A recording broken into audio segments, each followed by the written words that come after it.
Are bodyweight squats really effective for building legs? You have to do like 100 reps or more to even get anything out of them, right? Or do you? In this video, I'll share with you the top 3 bodyweight squat variations that don't require you to do insanely high repetitions. Plus, at the very end of this video, I'll show you how you can easily increase the difficulty for each of these squat variations. So make sure to stick around for that.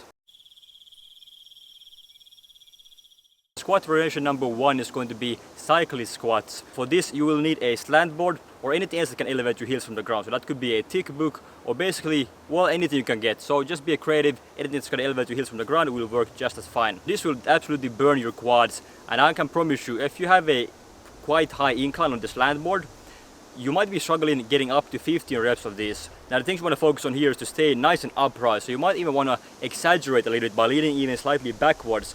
Bodyweight squat number 2 is going to be Spanish squats. Now if you haven't tried this already, you'll be very surprised with this, that a bodyweight exercise can be this hard on your quads. And trust me, I don't think you're going to be doing 20 repetitions with this one. And hey, if you get some value from this video, then why don't you go ahead and subscribe to the channel right there for more similar videos in the future. Bodyweight squat number 3 is going to be pistol squat. So this was probably the most obvious one of all of these exercises.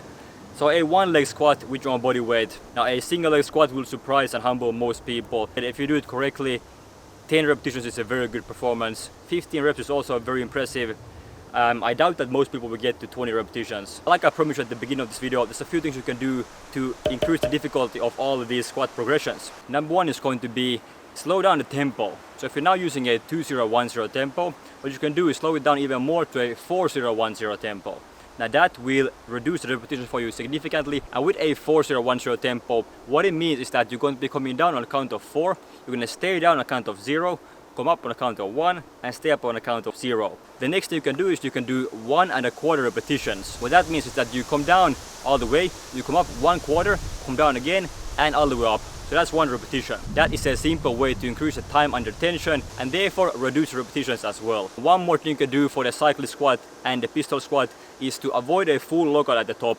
So instead of coming to a full lockout, you go just for the lockout. And this way you will have constant tension in those quads and you can't really escape the tension anymore this way.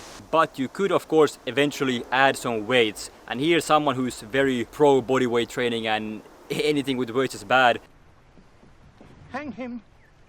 I will say that that might be the wrong way to approach this, because eventually you might need to increase some mechanical tension by increasing the load. If you want to see more examples of bodyweight exercises for building mass on your legs, then have a look at this video right here that's going to teach you a few exercises you can add into your bodyweight leg training. And if you got some value from this video, then please go ahead and leave this video a like, so I appreciate it, and subscribe to the channel for more tips on how to build a warrior body with primal training.